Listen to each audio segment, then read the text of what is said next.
This video is intended for entertainment and historical purposes only. It's not meant to be an instructional tutorial or provide professional advice. Thanks for joining me again. Today, we're going to head into the machine shop and follow the crosshead restoration process from start to finish.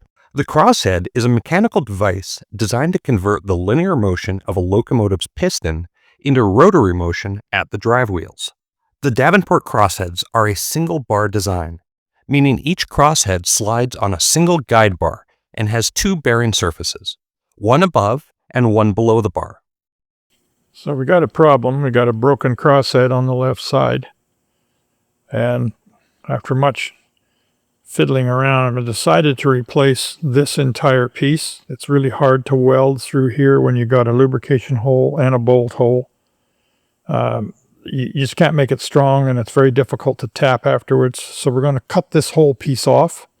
We're going to weld in a little piece here to make it up square, and then we're going to make an entire piece so it goes all the way across here and braze it in, and then see what kind of trouble we can find from there. So this is the crosshead clamped in the milling machine. We're going to cut it across here to get rid of this top part, which we're going to replace. And it'll take a number of cuts because the material is fairly hard. Before I proceeded any farther with this, I decided to make sure that the rest of the casting isn't cracked. And so I've done a die check on it. This has involved spraying the parts with a very penetrating dye, waiting for a while, wiping it off, and hitting it with a developer, which is basically just talc. And any crack will show up as a red line. You can see the porosity where the dye has come back out of porous areas in the casting here and here and around the back. We did the same thing, looking for cracks, and really didn't find anything that was too exciting. It looks like it's really good for service. There's no cracks around the wrist pin. So we're going to proceed with repairing this by making up a piece that goes in here and welding it in before we proceed with the top. So we're cutting off a slab of cast iron to make up a piece for their crosshead. Cut its length, and then are machining it up to fit and to braze in. So this is the first stage of the repair. Welded in a piece. I made it much fatter than it needed to be, and then milled it down to size after, which is a luxury you can afford when you're not trying to fit the original parts but replace them. You should be able to see the weld. It's 100%. Up the back, I only welded it from one side. I also machined the back, took a couple of thou off to give me a reference plate, because when you're doing these machines, you don't have the jigs, you don't have the drawings, and so you've got to go with the way the part was made, and the casting is no indication of what's accurate. This is the piece that's going to go in there. It's a piece of ductile iron I had left over from another project. You can see where I drilled it all the way across to break an ear off.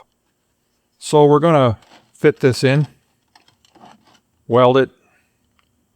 Lots of extra material compared to what it's going to be. Again, I have the luxury of taking material off, not having to make an original part fit an original part where there's no room for error. So I can weld it all along here, 100% weld. I don't care if this pulls a little bit, because at the end of the day, I'm going to machine it all straight again afterwards.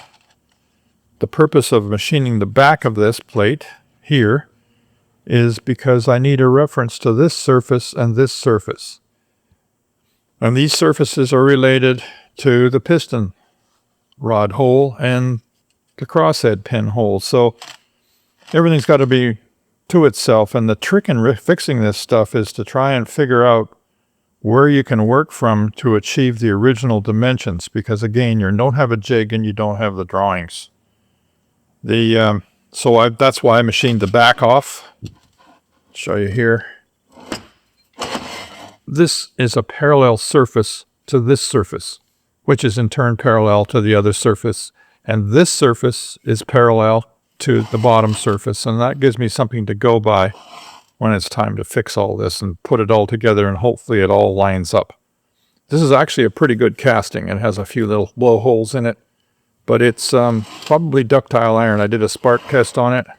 It's not straight cast, and neither is the piece that I'm replacing it with. So I'm going to start welding this and putting it all together and machining it. So I've now got the crosshead welded. It's in the mill. The back face under here has been smoothed off, so it's in a plain surface to bolt it down to the bed. And we're now cutting this down vertically, parallel to this surface. This is where the crosshead gibs go on each side.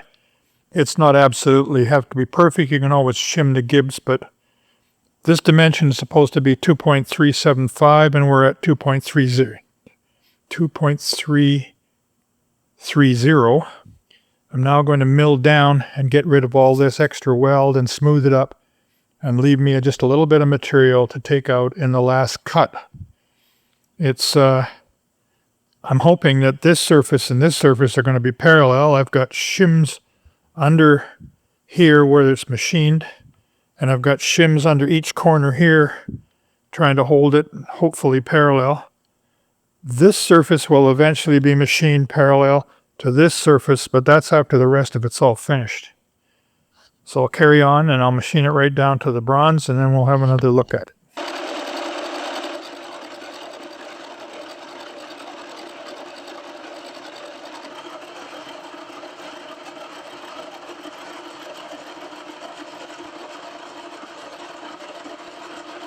So here we are with it bottomed out. You can see the brazing and how it's welded. I took a little bit off the bottom because here is wear. It's actually an old wear shadow. I've taken about 20 thou off. I'm going to take 20 thou off this surface to compensate for the width. I've got 50 thou I've got to take off of here. And I'm going to use this cutter to do so. And I couldn't get any farther in the corners here because I started running into my clamps. So I repositioned the clamps. There are shims under the clamps, and hopefully it doesn't all move on me.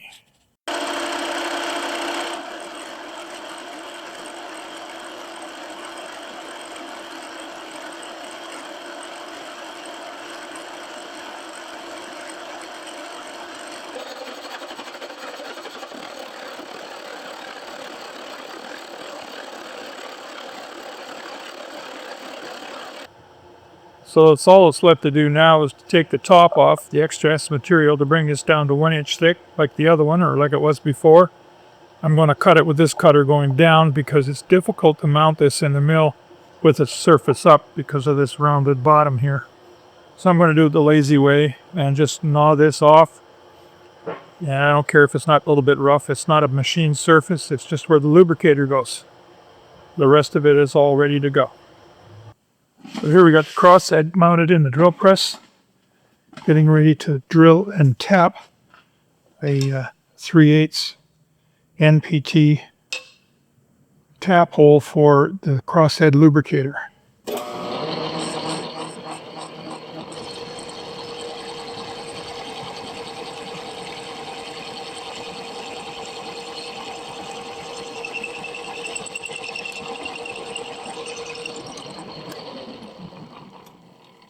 So that's a 1932nd tap drill.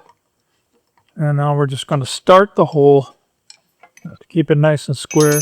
This is serious cheating by using the drill press to drive the tap just to start it. And the beauty of these old drill presses is that they have a low gear.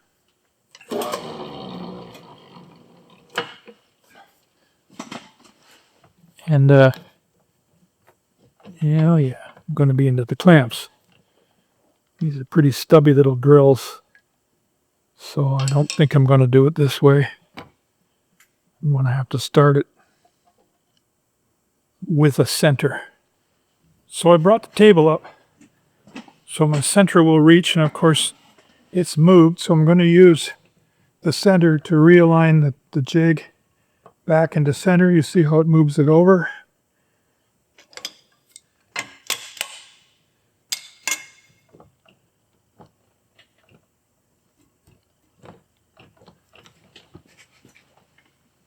Lock the table and start what we were trying to do, and Mitch putting the center in the tap. It means the tap is completely square, and just started a few threads which we'll finish off once we get going with the tap handle. I'm pushing down on the tap with the drill press to make sure that the center stays in place and starting the tap into the casting.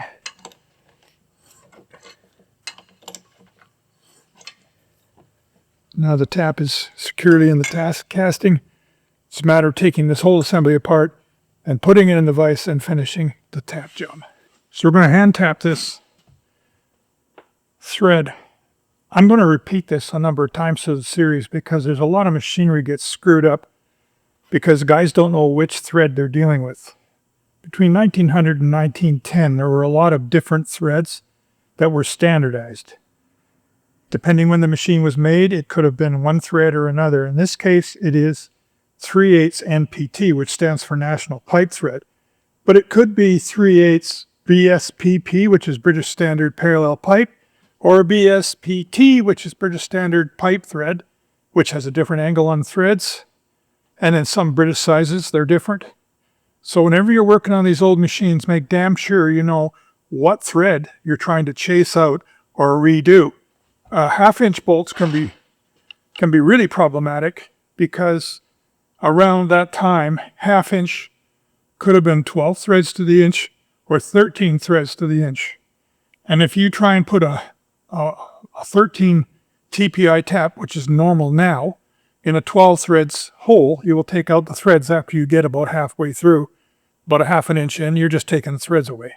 So you got to know what you're doing. Get a thread gauge, find out what thread you're doing, what size it is, because different manufacturers did different things, and some of them purposely put in oddball threads, so you had to buy the parts from them.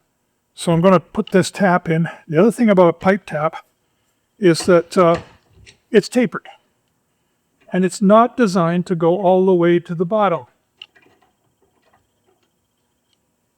This tap, if you tap it up to here, the hole is oversized, and whatever you're screwing in there won't work.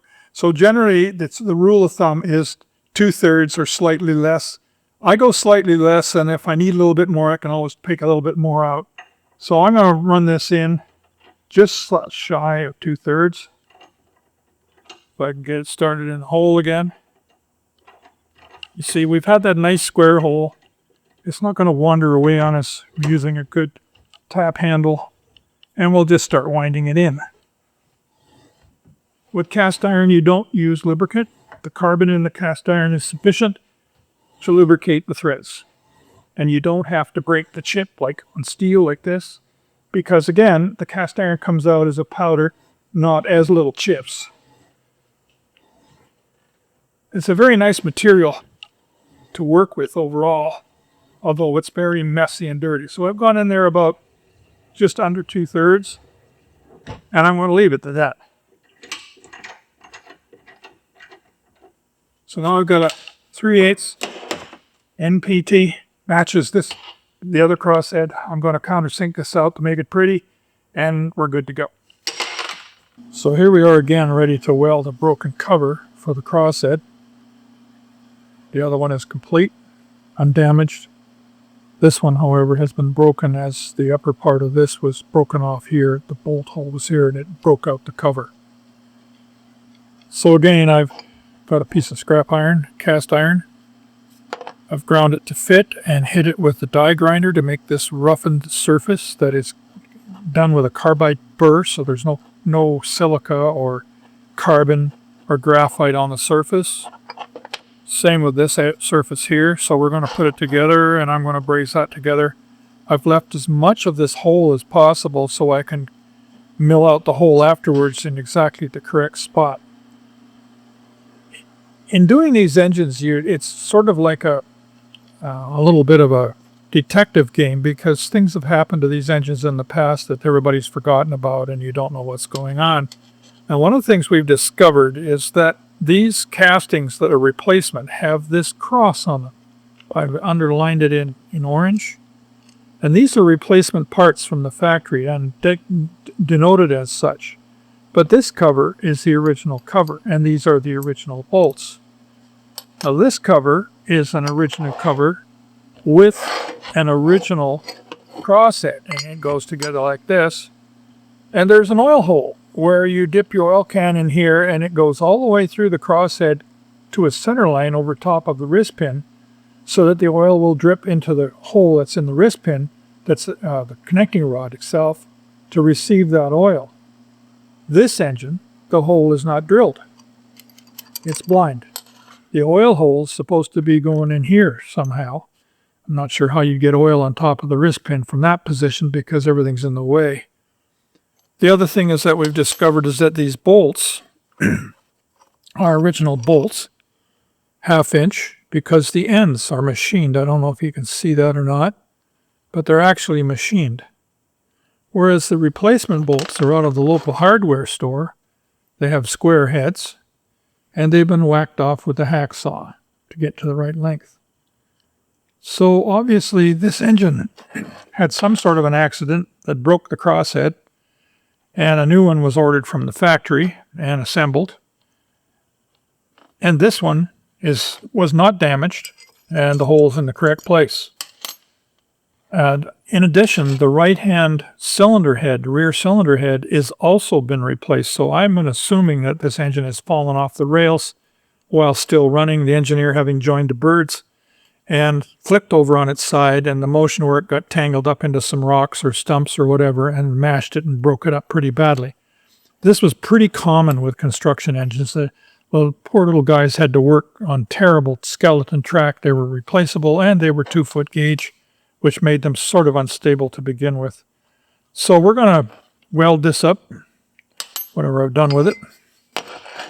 We're going to repair this, and then I'm going to make up new bolts for this, and I'm going to re-drill the hole in this crosshead with a long drill into the correct position, and I'm not even trying to use this one.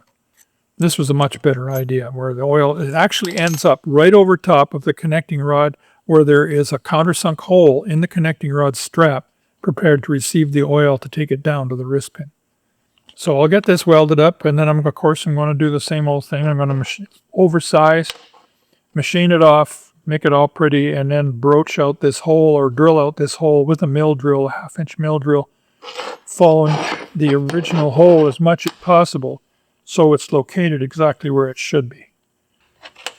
This is a discussion about bolts on vintage machinery. Before 1912, bolts, standard 1/2 inch bolts, had 7/8 heads. Around the start of the First World War, to save material and to make things lighter, they went to 3/4 inch heads, although they were using 3/4 inch heads in restricted spaces, as in this engine. The modern bolts have been reduced even further. They're still 7/8, still 3/4, but the head has been reduced in size because I think the wrenches are better. This doesn't look right on vintage machinery. This is a modern bolt. It has a problem. It's threaded all the way to the shank. It doesn't fit into, this is designed to fit into the hole to get a good fit. So don't use these on machinery. If you have the possibility of making your own bolts, you just make them. The rule of thumb on bolts is that the height of the head is equal to the diameter of the shank. So this is a 1/2 inch shank. This is a 1/2 inch high. And this is, of course, a 7/8 standard bolt that I made for the eccentric straps on this locomotive. This is standard on this locomotive. However, for some reason, they used 3/4 inch heads in a few places, probably due to restricted space. This is a standard bolt from a vintage machine. This is kosher, but it's 12 threads to the inch, and you can see that the threads don't match at all. So when you're making bolts or tapping out holes, use one of these little guys. This is called a thread gauge. It has all the different thread pitches on them. They come in metric and SAE, and this is used to measure the bolt. So we want to know how many threads to this inch this is. It should fit the thread exactly. So this is a 13 threads to the inch. This bolt, it doesn't fit because it's 12, which is this one. Or whatever I've got here. Oh, I've gone the wrong way. That's 14. This is 12. So use one of these before you tap out any holes and ruin the holes or ruin the bolt. Make sure you know what thread you're cutting. I know what this is because I actually measured this thread. This is the broken off piece. And these threads are 13. They fit in there exactly. I use hex material. I buy hex steel. It's called C12L14. It has lead in it. It machines really easily and nicely for making up the bolts. And you make the shanks exactly a ½ inch because they're actually designed to fit in the hole to line it up. This is really no good because it just wobbles around in the hole. So I'm now going to proceed to make 6 of these to replace the square-headed bolts from a hardware store that were on one of the crossheads. So now we're going through the process of wamping out a bolt. This is a piece of 3/4 inch C12L14 hex. I've already done one end. This is the bolt we're trying to replicate. We're making 6 of these. And so we'll start machining it up. I don't have a digital readout. Never found a use for them. But I use my vernier gauge. I know exactly where I am. So the first trick is to bring the lathe in and match the length of the bolt, which is pretty simple. Just put it on the end of the piece of steel, knock it to where you want, make a mark.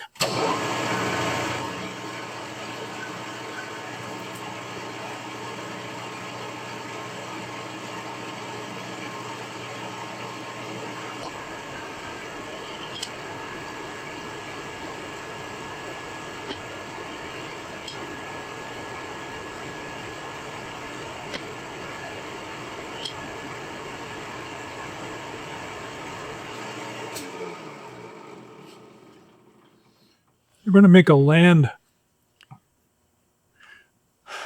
Bolts like this with no land on them, they end up getting mushed out on the edges. I don't know if you can see that, but these edges get curled outwards as you keep repeatedly tightening it.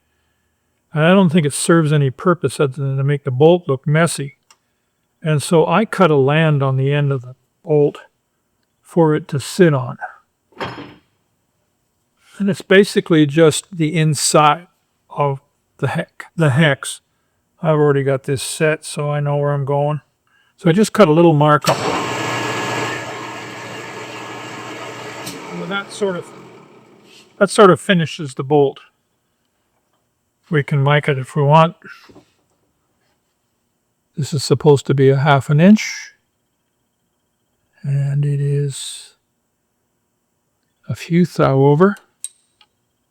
And I'm not sure what happened.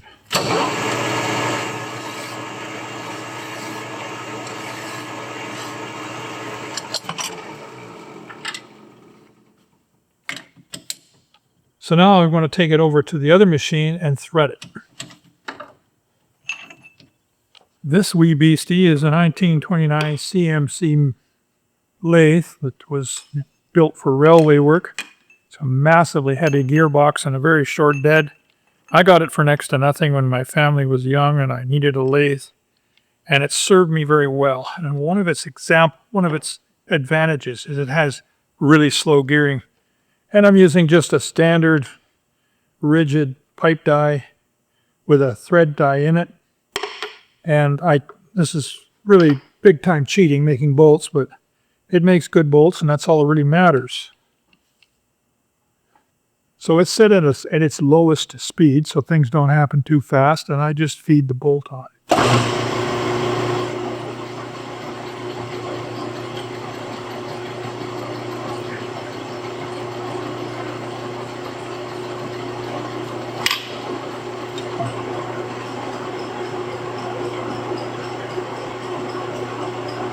I use a tailstock to keep it straight. Works very well. And I'm going to run this in until I've got a 1/8 inch piece of unthreaded material under the head for it to align in the bolt properly. And then just stop the machine and turn it off again. I have a reverse on this machine, and those of you who understand these machines know that this is a threaded on chuck and it can unscrew and it goes in reverse, but there's so little torque involved in making these bolts that it never comes loose and gives me any problems. So I'm about where I want to be, so I stop the machine and I reverse it. And I back the dead center off, and I put it in a higher gear just to save time. And take it off.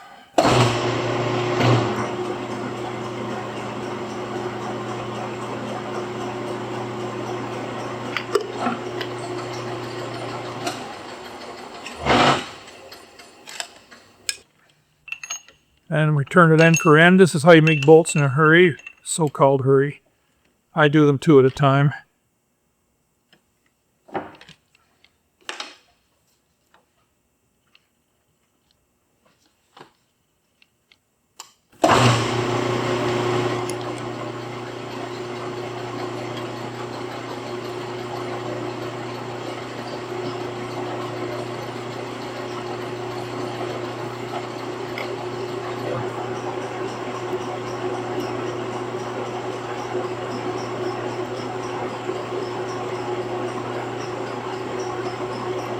The beauty of C12 L14 material is that the lead and the steel makes it really free machine, and it makes you look like a way lot better machinist than you actually are, because it just machines up so smoothly, nice to handle, and the lead is mixed into the steel that's not free. It's really not any kind of task.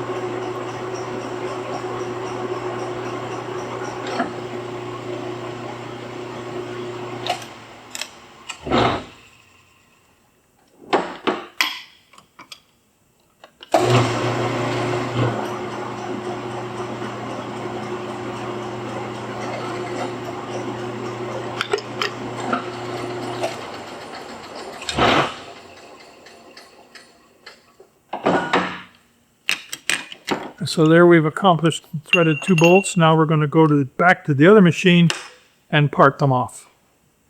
So I'm using a parting tool with an insert, a Seco insert, and they're expensive, but they work well. And the special bearings that are in this machine make it very nice to part with. It doesn't climb, the tool doesn't climb. So what I'm going to do is I've got my calipers set here at 1/2 inch. I just run it to the edge of the bolt, line up the parting tool, and start to part it off. At the moment, we got sharp edges everywhere. Not a nice thing on a bolt. So I use my file and I round the end and take the tops off of the hexagon itself and the other end to smooth it up, and then I take it right off.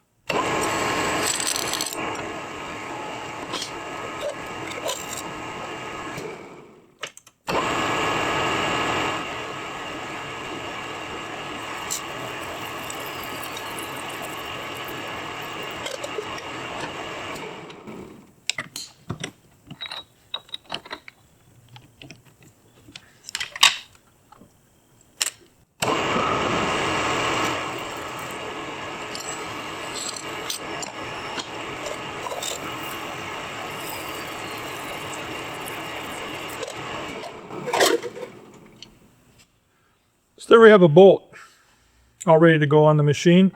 When you work on these old machines, you'll find a lot of these bolts still have this parting, this little tit on the end from parting. They didn't even bother spending the time to grind them off. I grind them off in the grinder to sweeten it up, and this is also a real arm or hand gower. But you'll see this on bolts that have been parted off. You'll see this on the ends of various studs where they just didn't bother taking this off. And the way the parting tool works, it always leaves one on the piece being cut off, the other being nice and smooth. So now I'll just grind this off. I'll make 4 more of these and I'm done. And I noticed that when I machined it, the very last cut, I rounded the end off. And that gave me a nice smooth end on the bolt, makes it look like it actually belongs there. If you wanted to get really fussy, some of the bolts in some countries and some companies, they were actually domed a little bit more here. They were actually machined. They had their parting tool was a fixed tool with a curved edge, and it ended up making a nice rounded edge on here. I don't bother. I don't think it really matters. So there you are. We've made a bolt. Here's the finished product of all this work. Over the coming months, we'll be spending a lot of time in the machine shop, fixing broken parts and machining brand new castings. Thanks for watching right to the end of the video. If you're enjoying this project, here are a couple other episodes from the series. And don't forget to subscribe, leave me a comment, and hit that bell icon so you don't miss out on future episodes.